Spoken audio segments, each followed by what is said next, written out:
ಹೇಳೋದಕ್ಕೊಂದು ಆಧಾರ ಇದು. ಭಗವಂತ ಅಂದ್ರೆ ಎಲ್ಲರಿಗೂ ಅಷ್ಟೇ ಅದಾನ. ನಾನು ದೊಡ್ಡ ಧ್ವನಿ ಮಾಡಿ ದೊಡ್ಡ ರಾಗ ಮಾಡಿ ಅವಾಗ ಹೇಳ್ತೇನೆ, ಪ್ರವಚನ ಹೇಳ್ತೇನೆ, ಕೀರ್ತನ ಅಂತ ಹೇಳ್ತೇನೆ ಅಂದ್ರೆ ನನಗೇನು ಸ್ಪೆಷಲ್ ಆಗಿ ದೊಡ್ಡ ಆಶೀರ್ವಾದ ಮಾಡೋದಿಲ್ಲವ. ಎಲ್ಲರಿಗೂ ಅಷ್ಟೇ ಭಗವಂತ, ಎಲ್ಲರಿಗೂ ಅಷ್ಟೇ ಅದಾನವ. ಹೇಚಿ ತೋರ ಭಕ್ತಿ ಅವಡತೆ ದೇವ ಸಂಕಲ್ಪ ವಿಮಾಯ ಸಂಸಾರಾಚಿ. ಭಕ್ತಿಯಿಂದ ಹೇಚಿ ತೋರ ಭಕ್ತಿ ಅಂದ್ರೆ ಆದಷ್ಟು ನಮ್ಮ ಎಲ್ಲ ಸಂಸಾರದ ಕಡೆ ಬಾಡ್ಯದ ಕಡೆ ಒಂದು ಸ್ವಲ್ಪ ಕಡಿಮೆ ಮಾಡಿ ಅವನ ಕಡೆ ಒಂದು ಸ್ವಲ್ಪ ಹೊಳ್ಳಿ ನೋಡಿ ಆತ ನಾಮಸ್ಮರಣೆ ಮಾಡಿದ್ದ ಕರೆ ಆದ್ರೆ ಅಂಥವ್ರ ಮ್ಯಾಗ ಭಾಳ ಪ್ರೀತಿ ಅದಾನ, ಭಾಳ ಕಾಳಜಿ ಅದಾನಂತೆ. ಹಂಗೆ ಅನನ್ಯ ಭಕ್ತಿಯಿಂದ ನಾಮಸ್ಮರಣೆ ಮಾಡಿದ್ದ ಕರೆ ಆದ್ರೆ ಪರಮಾತ್ಮ ಪಾಂಡುರಂಗ ಉಳಿತಾ ಇದ್ದಾನೆ. ಅದಕ್ಕಾಗಿ ಅನನ್ಯ ಭಕ್ತಿಯಿಂದ ಒಂದು ಸಣ್ಣ ಕಥೆ ಹೇಳಿ ನನ್ನ ಪ್ರವಚನ ಮುಗಿಸ್ತೇನೆ. ಯಾರು ನಿದ್ದೆ ಮಾಡಬೇಡಿ, ಎಲ್ಲ ಈ ಕಡೆ ನೋಡ್ರಿ, ಈ ಕಡೆ ಒಳಗೆ ಕೂತ್ ನೋಡ್ರಿ. ಯಾಕಂದ್ರೆ ಇನ್ನೇನು ಸಿಗೋದಿಲ್ಲ. ನಾಮಸ್ಮರಣೆ ಅಂದ್ರೆ ಪ್ರವಚನ ಕೀರ್ತನ ಇನ್ನೇನು ಭಾಳ ದಿವಸದಿಂದ 4 ವಸ್ತಿ ಅದಾವ. ನಾವು ಪಂಡ್ರಾಪುರಕ್ಕೆ ಹೋಗ್ಬೇಕಾದ್ರೆ ಮತ್ತಿಂಥ ನಾಮಸ್ಮರಣೆ, ಇಂಥ ಕೀರ್ತನ, ಇಂಥ ನಾಮಸ್ಮರಣೆ ಪ್ರವಚನ ಸಿಗಬೇಕಾದ್ರೆ 1 ವರ್ಷ ಕಾಯ್ಬೇಕು ನಾವು ನೀವು ಎಲ್ಲ. ಅದು ಜೀವಂತ ಇದ್ರ ಯಾಕಂದ್ರೆ ಕೀರ್ತನ ಇನ್ನು ಆಗುದಿಲ್ಲ. ಈ ಮಾಡಿದ್ರೆ ಪ್ರವಚನ ಅಷ್ಟು ಮಧ್ಯಾಹ್ನದಾಗ ಅಂದ್ರೆ ಕೀರ್ತನ ಮಾಡಕ್ಕಂಥ ಸ್ಥಳಗಳು ಎಲ್ಲಿ ನಮ್ದು ಸಿಗುವುದಿಲ್ಲ ಮಹಾರಾಷ್ಟ್ರದೊಳಗೆ. ಅದಕ್ಕಾಗಿ ಇದ್ದಷ್ಟು ಟೈಮ್ ಇಲ್ಲಿವರೆಗೆ ಭಾಳ ಚೆಂದಾಗಿ ಸೇವಾ ಮಾಡಿದ್ರೆ ಎಲ್ಲರೂ. ಇನ್ನು ಉಳಿದ ದಿನಗಳು ಭಾಳ ಉಳಿದಿಲ್ಲ ಪಂಡ್ರಾಪುರಕ್ಕೆ ಹೋಗುವಂಥವು. 4 ದಿವಸ 5ನೇ ವಸ್ತಿ ಪಂಡ್ರಾಪುರ, 4 ವಸ್ತಿ ಆಗ್ತಾವು. ಇವತ್ತಿನ ಹಿಡಿದ ಮಹಾರಾಷ್ಟ್ರದೊಳಗೆ ನಾವು ಹೊಂಟೇವೀಗ. ನಮ್ಮ ಕರ್ನಾಟಕದ ಮುಗಿತು ಹಚ್ಚಿಕೆ ಊರಿಂತ. ಅದಕ್ಕಾಗಿ ಹೇಳೋದಿಷ್ಟ, ಭಕ್ತಿಯಿಂದ ನಾಮಸ್ಮರಣೆ ಮಾಡಿದ ಕರೆ ಆದ್ರೆ ಆ ಪರಮಾತ್ಮ ನಾನಾ ರೀತಿಯಿಂದ ಒಲಿತಾ ಇದ್ದಾನೆ. ತಾಮ್ರಧ್ವಜ ಮೈರಧ್ವಜ ಅಂತ ಇಬ್ಬರಿದ್ರು. ಮೈರಧ್ವಜ ತಂದಿ, ತಾಮ್ರಧ್ವಜ ಮಗ. ಬಹಳ ಭಕ್ತಿ ಬಂಡ್ರ ಮತ್ತು ಅವರಿಬ್ರು ಅನನ್ಯ ಭಕ್ತಿಯಿಂದ ಮಾಡಿದ ಪರಮಾತ್ಮ ಹೆಂಗ್ ಒಲಿತಾನ ಅನ್ನೋದಕ್ಕಿಂತ ಸಾಕ್ಷಿ ಐತಿ. ಅನನ್ಯ ಚಿಂತೆಯಾಂತೋ ಮಾಂ ಯೋಜನಾ ಪರಿಭಾಷತೆ ತೇಷಾಭಿಯುಕ್ತಾನಾಂ ಯೋಗಕ್ಷೇಮವಾಮ್ಯಹಂ. ಯಾರು ಭಕ್ತಿಯಿಂದ ನಡೀತಾ ಇದ್ದಾರೆ ಅವರು ಯೋಗಕ್ಷೇಮಗಳನ್ನು ನೋಡು ಕರ್ತವ್ಯ ನಂದೈತ. ಯೋಗಕ್ಷೇಮ ಅಂದ್ರೆ ಯೋಗಕ್ಷೇಮವಾಮ್ಯಹಂ ಅಂದ್ರೆ ಅವ್ರ ಯೋಗ ಕ್ಷೇಮ, ಅವ್ರ ಕಷ್ಟ ಸುಖಗಳನ್ನು ನೋಡೋದು ನನ್ನ ಜವಾಬ್ದಾರಿ ಐತಂತ. ನಾವು ಯಾರು ಭಕ್ತಿಯಿಂದ ನನ್ನ ನಾಮಸ್ಮರಣೆ ಮಾಡ್ತಾರೆ. ಶ್ಲೋಕದೊಳಗೆ ಮೈರಧ್ವಜ ಅಂತ ತಂದಿ, ತಾಮ್ರಧ್ವಜ ಅಂತ ಮಗ. ತಂದಿ ಮಗ ಇದ್ರು, ಬಹಳ ಶ್ರೇಷ್ಠ ಭಕ್ತಿವಾನರು. ಹೆಂಗ ಅರ್ಜುನ ಕೂದಲು ರೋಮಗಳು ಕೃಷ್ಣ ಕೃಷ್ಣ ಎಂತಿದ್ವಲ್ಲ, ಇವನ್ 10 ಪಟ್ಟ ನಾಮಸ್ಮರಣೆ ಮಾಡ್ತಿದ್ದು.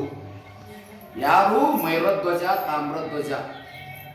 ಇವೇನು ತಿಳಿದ ಅರ್ಜುನ, ನನ್ನಂಗ ಪರಮಾತ್ಮ ನಾಮಸ್ಮರಣೆ ಮಾಡೋರು ಯಾರೂ ಇಲ್ಲ ಅಂತಿದ್ದೀವ. ಭಕ್ತಿ ಇದ್ದ ಕರೆ ಇಲ್ಲ ಅಂತ ಅನ್ನೋದಿಲ್ಲ. ಆಗ ನನಗಿಂತ ಹೆಚ್ಚಿನವ್ರು ಯಾರು ಇಲ್ಲ. ಸೂಕ್ಷ್ಮದ ಅಹಂಕಾರ ಬಂದಿತ್ತು ಅರ್ಜುನಗ. ನಾನು ಭಕ್ತಿ ಒಳಗ ಶ್ರೇಷ್ಠ, ಸೂರರೊಳಗ ತೀರ, ಬಿಲ್ಲು ವಿದ್ಯಾದೊಳಗ ನಿಪುಣ, ನಾನು ಎಲ್ಲ ವಿದ್ಯೆಗಳಲ್ಲಿ ನಾನು ನಿಪುಣನಿದ್ದೇನೆ. ಭಕ್ತಿ ಒಳಗೂ ನಾನು ಅದೇನೆ, ಸೂರ ತೀರನು ಹೌದು, ನಾನು ಯುದ್ಧದೊಳಗೂ ನಾನು ಜಯವನ್ನು ಬೆಳೆಸ್ಕೊಂಡ್ಬರ್ತೇನೆ ಅನ್ನೋದು ನನಗೆ ಸೂಕ್ಷ್ಮದ ಅಹಂಕಾರ ಇತ್ತು. ಆ ಥರ ಇದ್ದೂ ಇದ್ದ, ಸುಳ್ಳೇನಲ್ಲ. ಆದ್ರೆ ನಾನು ಅಂತ ಒಂದು ಸೂಕ್ಷ್ಮ ಅಹಂಕಾರ ಬಂದಿತ್ತು ನೋಡಿ. ಅದಕ್ಕೆ ಕೃಷ್ಣ ಪರಮಾತ್ಮ ಏನು ಮಾಡಿದ ಅಂತ ಕೇಳಿದ್ರೆ, ಅವನ ಅಹಂಕಾರ ಮುರಿ ಸಲುವಾಗಿ ಇವನಕ್ಕಿಂತ ಯಾರು ಸೂರರದಾರೋ ಧೀರರದಾರೋ, ಇವನಕ್ಕಿಂತ ಯಾರು ಹೆಚ್ಚು ಭಕ್ತಿ ಆದಾರೋ ಅನ್ನೋದು ಅರ್ಜುನಗೆ ತೋರಿಸ್ಬೇಕಾಗಿತ್ತು. ಅದನ್ನು ತೋರಿಸಿದ್ರೆ ಇವನ ಅಹಂಕಾರ ಕಡಿಮೆ ಆಗಬೇಕಾಗಿತ್ತು. ಅದಕ್ಕಾಗಿ ಒಂದು ದಿವಸ ಏನು ಮಾಡಿದ ಕೃಷ್ಣ ಪರಮಾತ್ಮ ಅಂದ್ರೆ, ಅರ್ಜುನನ ಕರ್ಕೊಂಡು ಎಲ್ಲಿ ಹೋದಂತ ಕೇಳಿದ್ರೆ, ಈ ಮೈರಧ್ವಜ ಅನ್ನತಕ್ಕಂಥವ ಅಶ್ವಮೇಧ ಯಾಗ ಮಾಡಕ್ ಕೂತಿದ್ದ. ಆ ಪರಮಾತ್ಮ ಕೃಷ್ಣ ಪರಮಾತ್ಮನ ಕಾಣಬೇಕಂತ ನಾಮಸ್ಮರಣೆ ಮಾಡಕ್ ಕೂತಿದ್ದ. ಅಶ್ವಮೇಧ ಮಾಡ್ಬೇಕಂತನೂ ವಿಚಾರ ಇತ್ತು ಒಂದು. ಸ್ವತಃ ಕೃಷ್ಣ ಪರಮಾತ್ಮನ ಕಲಿಸಿ ಈ ಅಶ್ವಮೇಧ ಕಾರ್ಯಕ್ರಮದೊಳಗೆ ಅವನ ನೇತೃತ್ವದಲ್ಲಿ ಈ ಕಾರ್ಯಕ್ರಮ ಮುಗಿಸ್ಬೇಕಂತ ತಿಳಿದ ಮೈರಧ್ವಜ ಆತನ ನಾಮಸ್ಮರಣೆ ಮಾಡಿ ಅರ್ಜುನಿಗಿಂತ 10 ಪಟ್ಟು ಭಕ್ತಿವಾನ ನಾಮಸ್ಮರಣೆ ಮಾಡ್ಕೊತ ಕುಂತಿದ್ದ. ಅವನು ತೋರಿಸ್ಬೇಕಾಗಿತ್ತು ಅರ್ಜುನ. ಅವಾಗ ಏನಾಗಿತ್ತಂತ ಕೇಳಿದ್ರೆ,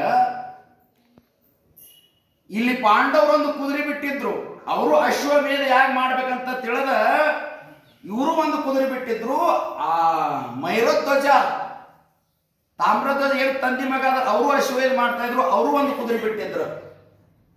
ಮೊದಲು ಅಶ್ವಮೇಧ ಯಾಗ ಯಜ್ಞ ಆಗಾದಿಗಳು ಹೋಮ ಹವನ ಮಾಡಂದ್ರೆ ಯಜ್ಞ ಆಗಾದಿಗಳಂದ್ರೆ ಈಗ ಏನು ಗೊತ್ತಾ ಇಲ್ಲ. ಮೊದಲಾಗ್ತಿದ್ವು ಅವೆಲ್ಲ ಮೊದಲಿನ ಯುಗದೊಳಗೆ. ಈ ಕಲಿಯುಗದೊಳಗೆ ಮಾಡಕ್ ನಮ್ಮಂತ ಮಾನವ್ರಿಗೆ ಮಾಡಕ್ ಆಗುದಿಲ್ಲ. ಅವನ್ನೆಲ್ಲ ಅಂಥವೆಲ್ಲ ಮಾಡಕ್ ಆಗುದಿಲ್ಲ ಅಂತ ತಿಳಿದನ ಇಂಥ ನಾಮಸ್ಮರಣೆಯನ್ನ ಪಾದಯಾತ್ರಾ ಇಂಥ ಭಜನೆ ಕೀರ್ತನ ಮಾಡಿ ಮಾನವ ಕುಲ ಉದ್ಧಾರ ಮಾಡಕ್ಕಂತ ನಮಗೆ ಸಂತರು ಸರಳವಾದ ಮಾರ್ಗ ಕೊಟ್ಟಾರ. ಇದನ್ನೆಲ್ಲ ಸರಳವಾದ ಮಾರ್ಗ ದಾರಿ ತೋರ್ಸ್ಯಾರ ನಮಗೆಲ್ಲ. ಹಂಗ ಪಾಂಡವರು ಒಂದು ಕುದುರೆ ಬಿಟ್ಟಿದ್ರು. ನಾವು ಅಶ್ವಮೇಧ ಯಾಕೆ ಮಾಡವ್ರ ದೇವಿ, ಅದು ಕುದುರೆ ಎಲ್ಲ ರಾಜ್ಯಗಳಿಗೆ ಅಡ್ಡಾಡ್ತಿತ್ತು. 56 ದೇಶಗಳಿಗೆಲ್ಲ ಅಡ್ಡಾಡ್ತಿತ್ತು ಅದು ಕುದುರೆ. ಅಂಗವಂಗ ಕಾಳಿಂಗ ಕಾಶ್ಮೀರ ಕಂಗಳಿಗೆ ಸೌಖ್ಯ ಕಾಂಬೋಜ ಹಿಂಗ 56 ದೇಶಗಳದಾವ. ಅವನ್ನೆಲ್ಲ ಹೇಳಕತ್ರ ಟೈಮ್ ಇಲ್ಲ. 56 ದೇಶಗಳೆಲ್ಲ ತಿರುಗಾಡಿ ಬರ್ತಿತ್ತು. ಆದ್ರೆ ಆ ಕುದುರೆ ಒಂದು ಹಣಿಮ್ಯಾಗ ಕಂಚಿನ ಪತ್ರದೊಳಗೆ ಬರೆದಿದ್ರು ಏನಂತ, ಈ ಕುದುರೆ ಯಾರು ಹಿಡಿದು ಕಟ್ಟತಾರು, ಕಟ್ಟಿದವರು ನಮ್ಮ ಕೂಡ ಯುದ್ಧ ಮಾಡಬೇಕು, ಮಾಡಕ್ಕಾಗಲಿಲ್ಲ ಅಂದ್ರೆ ನಮ್ಗೆ ಕಪ್ಪು ಕಾಣಿಕೆಗಳನ್ನು ಕೊಟ್ಟು ಶರಣಾಗತರಾಗಬೇಕಂತ ತಿಳಿದ ಪಾಂಡವರು ಕುದುರೆ ಹಣಿಮ್ಯಾಗ ಒಂದು ಪತ್ರ ಬರೆದು ಕಟ್ಟಿ ಬಿಟ್ಟಿದ್ರು. ಅದು ರಾಜ್ಯ ಕರ್ನಾಟಕ, ಮಹಾರಾಷ್ಟ್ರ, ಕೇರಳ ಎಲ್ಲ ಅಡ್ಡಾಡ್ತಿತ್ತು. ಹಂಗ ಅಡ್ಡಾಡುವಾಗ ಅವರು ಒಂದು ಕುದುರೆ ಬಿಟ್ಟಿದ್ರು. ಯಾರು ಮೈರಧ್ವಜ ತಾಮ್ರಧ್ವಜ ಅನ್ನೋರು. ಅವರು ಅಶ್ವಮೇಧ ಮಾಡ ಇದೇ ತರ ಅವರು ಕುದುರೆ ಬಿಟ್ಟಿದ್ರು. ಏನಾಯ್ತು ಅಂತ ಕೇಳಿದ್ರೆ ಹಂಗ ಕುದುರೆ ತಿರುಗುವಾಗ 2 ಕುದುರೆ ಬೆಟ್ಟಿ ಆದವು ಅಲ್ಲಿ. ಆ ಮೈರಧ್ವಜ ಏನು ಬಿಟ್ಟಿದ್ದಲ್ಲ, ಆ ಕುದುರೆ ಹಿಂಬಾಲಿ ಯಾರು ಬರ್ತಿದ್ದವ ಸ್ವತಃ ಅವನ ಮಗನ ತಾಮ್ರಧ್ವಜ ಬಂದಿದ್ದ ಆ ಕುದುರೆ ರಕ್ಷಣಕ್ಕೆ. ಅವನು ಅರ್ಜುನಕ್ಕಿಂತ ಬಹಳ ಸೂರದೀರಂತ ಏನೆಲ್ಲ ಬಹಳ ಸೂರಿದ್ದ. ಮತ್ತೆ ಈ ಪಾಂಡವರು ಬಿಟ್ಟ ಕುದುರೆ ಸಂರಕ್ಷಣೆಗೆ ಯಾರು ಇದ್ರಂದ್ರೆ ಅರ್ಜುನ ಇದ್ದ. 2 ಕುದುರೆ ಬೆಟ್ಟಿ ಅದು. ಅರ್ಜುನ ಕುದುರೆ ಹಿಡಿದು ಕಟ್ಟಿ ಹಾಕಿಬಿಟ್ಟ ಯಾರು, ತಾಮ್ರಧ್ವಜ. ಮತ್ ಕುದುರೆ ಹಿಡ್ದಾನ ಪಾಂಡವ್ರದ್ದು. ಅರ್ಜುನ ಕುದುರೆ ಹಿಡ್ದಾನ ಅಂದ್ರ ಕಟ್ಟಿ ಹಾಕ್ಯಾರಂದ್ರ ಯುದ್ಧ ಆಗಬೇಕಲ್ಲ. ನೇಮೇನೈತಿ ಯಾರು ಕುದುರೆ ಕಟ್ಟಿ ಹಾಕ್ತಾರ ಯುದ್ಧ ಆಗ್ಬೇಕು. ಅರ್ಜುನ ಮತ್ತು ತಾಮ್ರಧ್ವಜಾಗ ಮಾತಿನ ಚಕಮುಕಿ ನಡೀತು. ಹೇ ನನ್ನ ಕುದುರೆ ಯಾವಾಗ ನೀ ಕಟ್ಟಿ ಅಂದ ಬಳಕ ನನ್ನ ಕೂಡ ಯುದ್ಧ ಆಗಲಿ ಅಂದ ಅರ್ಜುನ. ಯಾರು ಬೇಡ ಅಂತಾರ, ಯುದ್ಧ ಆಗೇ ಬಿಡ ಅಂತ. ಯಾರು? ತಾಮ್ರಧ್ವಜ. ಮೈರಧ್ವಜ ಮಗ ತಾಮ್ರಧ್ವಜ ಅಂದ. ಯುದ್ಧ ನಡೀತು. ಯುದ್ಧ ಮಾಡ್ಬೇಕಾದ್ರೆ ಪಾಂಡವ್ರ ಕಡೆ ಯಾರದಾರ 5 ಮಂದಿ ಪಂಚ ಪಾಂಡವರು. ಸಾಕ್ಷಾತ್ ಕೃಷ್ಣ ಪರಮಾತ್ಮ ಅದಾನ. ಯಾರು ಕೂಡ ಪಾಂಡವರು ಕೂಡ ಅವ್ರು ಕೂಡ ಯುದ್ಧ ಮಾಡಾಕತ್ತಾನ ಕೃಷ್ಣ ಪರಮಾತ್ಮ. ಅರ್ಜುನ ಪಾಂಡವರು ಕೂಡ ಈ ಯುದ್ಧ ಮಾಡಾಕತ್ತಾರ. ಯಾರು? ತಾಮ್ರಧ್ವಜನ ಕೂಡ. ಯುದ್ಧ ಮಾಡುವಾಗ ಎಲ್ಲರಿಗೂ ಯುದ್ಧ ನಡೀತು. ಆ ಅರ್ಜುನನ್ನು ಸೋಲಿಸ ಎಲ್ಲ ಪಾಂಡವರನ್ನು ಸೋಲಿಸಿದ. ಕೃಷ್ಣ ಪರಮಾತ್ಮನು ಸೋತ ನೋಡ್ರಿ. ಯಾರಿಗೆ? ತಾಮ್ರಧ್ವಜ. ಎಷ್ಟು ಸೂರ್ಯ ಇರ್ಬೇಕು, ಎಷ್ಟು ಧೀರ ಇರ್ಬೇಕು. ಅರ್ಜುನ ಸೋತ, ಸ್ವತಃ ಕೃಷ್ಣ ಪರಮಾತ್ಮನು ಸೋತ. ಅಷ್ಟು ಧೀರ, ಅಷ್ಟು ಭಕ್ತಿವಾನ ಸೋತ. ಅವಾಗ ಏನ್ ಮಾಡಿದಂತ ಕೇಳಿದ್ರ, ತಾಮ್ರಧ್ವಜ ಇವ್ರನ್ನೆಲ್ಲರನ್ನು ಸೋಲಿಸಿ ಈ ಪಾಂಡವ್ರು ಬಿಟ್ಟಂತ ಕುದುರೆ ಹಿಡ್ಕೊಂಡು ಎಲ್ಲಿ ಹೋದ? ತನ್ನ ರಾಜ್ಯಕ್ಕೆ ಹೋದ. ಎಲ್ಲೇ? ಮೈರಧ್ವಜ ಏನು ತಪಸ್ಸಿರಿ ಕುಂತಿದ್ದಲ್ಲ, ನಾನು ಅಶ್ವಮೇಧ ಯಾಗ ಮಾಡ್ಬೇಕಂತ ತಿಳಿದು ಸ್ವತಃ ಪರಮಾತ್ಮನ ಕಾಣ್ಬೇಕಂತ ಕುಂತಿದ್ದವ. ಆ ಪರಮಾತ್ಮನ ನೇತೃತ್ವದೊಳಗ ನಡೀಲಿ ಅಂತ ಪರಮಾತ್ಮನ ಕರ್ಕೊಂಡ್ಬರ್ಬೇಕು ಅಂತ ತಿಳ್ಕೊಂಡು ಅವನು ನಾಮಸ್ಮರಣೆ ಮಾಡ್ಬೇಕಂತ ಭಕ್ತಿಲಿಂದ ಕುಂತಿದ್ದ. ಇಲ್ಲಿ ಯುದ್ಧದೊಳಗೆ ಏನಾಯ್ತು? ಅರ್ಜುನನ್ನು ಸೋಲಿಸಿದ ತಾಮ್ರಧ್ವಜ. ಸೋಲಿಸಿದ ಅರ್ಜುನ ಸೋತ ಅಂದ ಬಳಕ ಅವನ ಅಹಂಕಾರ ಸ್ವಲ್ಪ ಕಡಿಮೆ ಆಯ್ತು. ನಾನಾ ಸೂರ, ನಾನಾ ಶಕ್ತಿವಾನ ಅಂತೀನಿ, ನನ್ನೂ ಒಬ್ಬ ಸೋಲಿಸಿದ ಅಂದ ಬಳಕ ನನಗಿಂತ ಒಬ್ಬ ಸೂರದ, ನನಗಿಂತ ಹೆಚ್ಚಿನ ಅನ್ನೋದು ಒಂದು ಗುರುತಾತು. ಇನ್ನು ನನಗಿಂತ ಭಕ್ತಿ ಯಾರದಾರ ನಾನು ತೋರಿಸ್ಬೇಕಾಗಿತ್ತು ಅರ್ಜುನಗೆ. ಕೃಷ್ಣ ಪರಮಾತ್ಮ ಎಲ್ಲಿ ಕರ್ಕೊಂಡು ಆದ ಅಂತಂದ್ರೆ ಏನ ಮೈರಧ್ವಜ ಏನು ಕುಂತಿದ್ದಲ್ಲ ತಪಸ್ಸರಿಗೆ, ಅಲ್ಲಿ ಕರ್ಕೊಂಡು ಹೋದ. ನಿನಗ ಅರ್ಜುನ ನಿನಕ್ಕಿಂತ ಭಕ್ತಿ ಯಾರದಾರನು ನಿನಗೆ ತೋರಿಸೀನಿ, ಶಕ್ತಿ ಯಾರದಾರನು ತೋರಿಸಿ, ನಿನಕ್ಕಿಂತ ಭಕ್ತಿ ಯಾರದಾರ ಅನ್ನೋದು ನಿನಗೆ ತೋರಿಸ್ತೇನೆ. ಬಾ ಹೋಗುನ. ಮೈರಧ್ವಜನಂತೆ ಕರ್ಕೊಂಡು ಹೋದ. ನಡಿ ಅಂದಿವ. ಹೋಗುವಾಗ ವೇಷ ಬದಲು ಮಾಡಿದರು ಇಬ್ರು ವೇಷ ಬದಲು ಮಾಡಿ ಬ್ರಾಹ್ಮಣ ಆಗಿ ಹೋಗ್ತಾರ. ಕೃಷ್ಣ ಪರಮಾತ್ಮ ಕೇಳ್ತಾನೆ, ಯಾರತ್ತಾರ? ಮೈರಧ್ವಜನ ಹತ್ತಾರ. ಅಪ್ಪ ಮೈರಧ್ವಜ, ನೀನು ಬೇಡಿದವರಿಗೆ ಬೇಡಿದ್ದನ್ನು ಕೊಡ್ತೇನಂತೀಪ. ನನ್ನ ಮಗನ ಲಗ್ನ ಐತಿ, ವಯಸ್ಸಕ್ಕೆ ಬಂದಾನ, ನಾ ಭಾಳ ಬಡವದೇನಿ. ಕೃಷ್ಣ ಪರಮಾತ್ಮ ಅರ್ಜುನ ಕರ್ಕೊಂಡು ಹೋಗಿ ಹೇಳ್ತಾನ, ನಾ ತೀರಾ ಬಡವದೇನಿ, ನನ್ನ ಮಗನ ಲಗ್ನ ಮಾಡಕತ್ತೇನೆ, ನನಗೊಂದು ಸ್ವಲ್ಪ ಹಣದ ಸಹಾಯ ಮಾಡಬೇಕು ಅಂತ ಹೋಗ್ತಾನೆ. ನಿನ್ನ ಹತ್ತರ ಹಣದ ಸಹಾಯ, ಹಣ ರೊಕ್ಕ ಇಸ್ಬೇಕಂತ ಬರ್ತಿದ್ದೆ. ನಮ್ಮ ಊರಿಂದ ಬರುವಾಗ ನಿನ್ನ ಹತ್ತರ ರೊಕ್ಕ ಬಿಡಾಕ್ ಬರುವಾಗ ಗುಡ್ಡದ ಮಾರ್ಗದೊಳಗೆ ಗುಡ್ಡದಾಗ ಹಾದು ಬರುವಾಗ ನನ್ನ ಮಗನ ಕರ್ಕೊಂಬರ್ತೀನಿ. ಇಷ್ಟ ಸಣ್ಣ ಮಗ ಇತ್ತು, ನೀನು ಅದ್ದಕ್ಕೆ ರೊಕ್ಕ ಕೇಳಕ್ಕೆ ಬರಾಕತ್ತೀನಿ ಮೈರಧ್ವಜ. ಇಷ್ಟ ಸಣ್ಣ ಮಗ ಇತ್ತು. ಗುಡ್ಡದಾಗ ಹಾದು ಬರುವಾಗ ಒಂದು ಸಿಂಹ ನನ್ನ ಮಗನ ಹಿಡ್ಕೊಂಡದ. ವಿಚಾರ ಮಾಡಿ ಸ್ವಲ್ಪ ಲಕ್ಷ್ಯ ಕೊಡ್ರಿ. ಅನ್ಯನ್ಯ ಚಿಂತೆ ಅಂತ ಮಾಮ, ಅನ್ಯನ್ಯ ಭಕ್ತಿಯಿಂದ ನಾಮಸ್ಮರಣೆ ಮಾಡಿದ್ರೆ ಏನಾಗ್ತದ ಅನ್ನೋದೈತಿ. ಇದು ಹೇಳ್ತಾನ, ನಿನ್ನ ಹತ್ತ ರೊಕ್ಕ ಕೇಳಕ್ ನಾನು ಬರುವಾಗ ಕೃಷ್ಣ ಪರಮಾತ್ಮ ಹೇಳ್ತಾನೆ, ಇದನ್ನ ನಿನ್ನ ಹತ್ತಕ್ಕೆ ರೊಕ್ಕ ಇಸ್ಕೊಳಕ್ ಬರ್ತೀನಿ. ಗುಡ್ದಾಗ ಹಾರು ಬರುವಾಗ ಒಂದು ಸಣ್ಣ ಮಗ ಇತ್ತು, ಅದನ್ನ ದೊಡ್ಡ ಸಿಂಹ ಹಿಡ್ಕೊಂಡದ ನನ್ನ ಮಗನ. ಅನನ್ಯ ಭಕ್ತಿಯಿಂದ ಬೇಡ್ಕೊಂಡೆ, ನನ್ನ ಮಗನ ಬಿಟ್ಟು ಬಿಡು, ಇರುವುದ ಇದೊಂದು ಮಗ ಐತಿ, ನನಗೆ ಮಕ್ಕಳ ಸಂತಾನ ಇಲ್ಲ, ನನ್ನ ತಿನ್ನು ನಡೀತದ, ನನ್ನ ಮಗನ ಬಿಡು ಅಂತ ಎಷ್ಟೋ ಸಲ ಬೇಡ್ಕೊಂಡಿ, ಅದು ಕೇಳಲಿಲ್ಲ, ನನ್ನ ಮಗನ ಬಿಡಲಿಲ್ಲ ಅಂತದು ಸಿಂಹ. ನಾನು ಏನಾದ್ರೂ ಬಿಡ್ತೀಪ ಸಿಂಹರಾಜ ಅಂತ ಕೇಳಿದೆ. ಆ ಸಿಂಹರಾಜ ಹಿಂಗಂದದ, ಇವ ಕೃಷ್ಣ ಹೇಳ್ತಾನ ಬ್ರಾಹ್ಮಣ ಆಗಿ ಹೋಗಿ, ಆ ಸಿಂಹರಾಜನ ನನ್ನ ಮಗನ ಏನಾದ್ರೂ ಬಿಡ್ತೇನಂತ ಕೇಳೀನಿ. ಅಲ್ಲಿ ಮೈರಧ್ವಜ ಅನ್ನತಕ್ಕಂಥವ ತಪಸ್ಸರೆ ಕುಂತಾನ. ಆ ಮೈರಧ್ವಜನ ಬಲಗಡೆ ಅರ್ಧ ಶರೀರ ಕರಗಸಲೆ ಕೊರ್ಕೊಂಡು ಬಂದ, ನನಗೆ ಕೊಟ್ಟದ ನಿನ್ನ ಮಗನ ಬಿಡುತ್ತೇನೆ ಅಂದಪ್ಪ ಸಿಂಹ. ಅದಕ್ಕೆ ಮೈರಧ್ವಜ, ನಿನ್ನ ಬಲಗಡೆ ಅರ್ಧ ಶರೀರ ನನಗೆ ಕೊರೆದು ಕೊಡಬೇಕು ಅಂದ್ರೆ ನನ್ನ ಮಗನ ಬಿಡ್ತದ, ಅದಕ್ಕೆ ನೀ ಕೊಡಪ್ಪ ಅಂತ ಕೇಳಿದ್ದು. ಕೃಷ್ಣ ಕೇಳಿದ, ಬ್ರಾಹ್ಮಣ ಆಗಿ ಯಾರನ್ನ? ತಪಸ್ಸರೆ ಕುಂತಂತ ಮೈರಧ್ವಜ. ಯಾರಿಗೆ ಯಾಕಂತ ಹೇಳ್ರಿ, ಬೇಡಿದವರಿಗೆ ಬೇಡಿದ್ದನ್ನು ಕೊಡ್ತಾ ಇದ್ದ. ಮೈರದ್ ಯಾರನ್ನೂ ಹಿಂದಕ್ಕೆ ಕಳಿಸ್ಲಿಲ್ಲ, ಕಳಿಸ್ತಂತ ಅವ್ರ ವಂಶದೊಳಗೆ ಬಂದಿಲ್ಲ. ನೀನು ಬಲಗಡೆ ಅರ್ಧ ಶರೀರ ಕೊರೆದು ಕೊಡ್ಬೇಕಂದ, ಯಾಕ ಒಂದು ಭಕ್ತಿಯಿಂದ ಕರೆದು ಕೊಡ್ತೇನೆ ಅಂದ. ನೋಡ್ರಿ ಮೈರಧ್ವಜ. ಯಾರಿಗೆ ಕೊಡಾಕತ್ತಪ್ಪ? ಒಂದು ಉಗುರು ಕೊಡಾಕಾಗುದಿಲ್ಲ ಯಾರಿಗೂ. ಕೊಡ್ತೇನಂದ ನೀರು ಬಿಟ್ಟ. ಮತ್ತ ಬಲಗಡೆ ಶರೀರ ಕರಗಸದಿಂದ ಕೊರೆಯುವಾಗ ಪರಮಾತ್ಮನ ನಾಮಸ್ಮರಣೆ ಮಾಡ್ತಾ ಮಾಡ್ತಾ ಕೊರಿಬೇಕಂದೇವ ಕೃಷ್ಣ ಪ್ರಭು. ಯಾಕಾವಲ್ದು ಅದನ್ನು ಮಾಡ್ತೇವಂದ್ರೆ.